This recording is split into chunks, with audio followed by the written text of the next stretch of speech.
My name is Alexander Vargas, and this is my 2006 WRX. So this build started about 4 years ago. I was about 18, and I was saving up for this car ever since I was about 16. It's my dream car, as I've probably said multiple times before. And I guess I never necessarily have or ever had an end goal for this car. I never really expected it to end up like this. So a quick overview of the modifications done to this car is, number one, I'll start with the outside. We got Carlton flares. We have AME TMO2 wheels. They're 18 by 10.5. I got a Voltex wing that I just picked up pretty recently. VIS carbon trunk, APR heat shield for the exhausts, S204 style front lip, and then of course I said it's wrapped in Avery gloss dark gray. And as far as the interior, there's not that much done to it.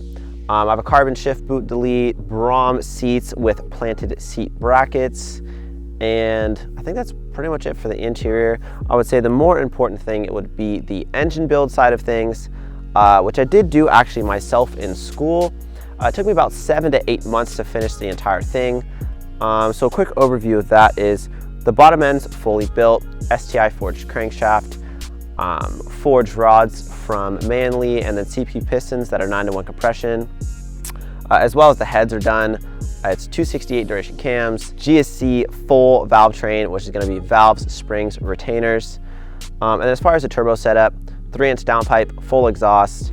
There's a 20G TD06, and then we're running 1050 injectors right now for 91, stock rails. Eventually going to be moving that up, but that's pretty much it for the engine build. It put down 388 wheel on 91, probably going to be pushing around 460 on 85, but that's definitely going to be in the future.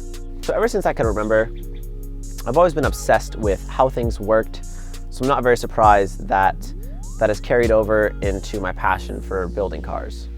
My absolute favorite show, hands down, was How It's Made, and I could watch it for hours and hours and hours. Things and how they work, the engineering behind it, it was just always very fascinating to me. So it doesn't really surprise me that I started getting obsessed with how engines worked and how to build them and how to make it better. Initially, when I started working on my car, of course, just like everyone else, I would look stuff up just on YouTube, how to do this, how to do that. And there were certain things that I couldn't find very helpful. And one thing that I really try to drive into my videos is teaching people how to actually do stuff, how things actually work. I get so much joy out of teaching someone how to do things, and that's really just like the #1 motivator for any of my videos. Is as long as someone is getting some value out of my videos, learning something, entertainment value, it makes me feel so good, and it's pretty much just addicting at this point. So with drastically increasing the power of my car, I definitely knew I needed some increased grip as well. So that was another thing that was really pushing me towards flaring my car, was getting those super wide wheels. They're 10.5-inch wide. And I definitely think it's made a large difference in the handling characteristics also.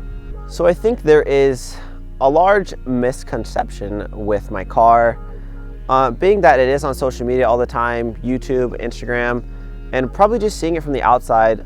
A lot of people think it's just a show car, and it's definitely not, which I kind of find interesting. Like, I guess people just, if they see the car, they see the big wing, they see it's on air suspension, they see it's flared, like, I guess I can understand why you would think that, but I definitely didn't build it just for that. I drive my car, I drive it hard, not all the time, but I didn't just build it to be a show car. My #1 goal for this car is to have a balance. And I know air suspension can be a bit controversial, but that actually helped me, or at least aided me, to achieve the balance that I wanted. Now, I think a lot of people do think that if you have your car on air suspension, it's solely a show car, which is absolutely not true.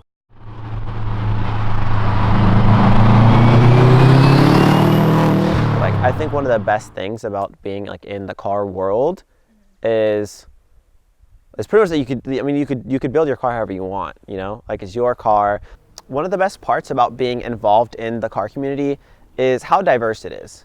Like my friend group right now, I had no idea who they were until about 3-4 years ago when I super started getting into cars, and that's how we all connected. We all connected through cars, and that's any friend that I make now is through cars. It's always been insane to me how just a simple thing, just like cars, can bring so many people together. Continuing on with this build, I want to focus more on just enjoying the build, enjoying the process. I feel like that's where a lot of people kind of get lost in their build, is they get a lot of pressure from outside sources, their friends, like I said, social media, Instagram, YouTube. And I think what the more important thing is enjoying every step of the way.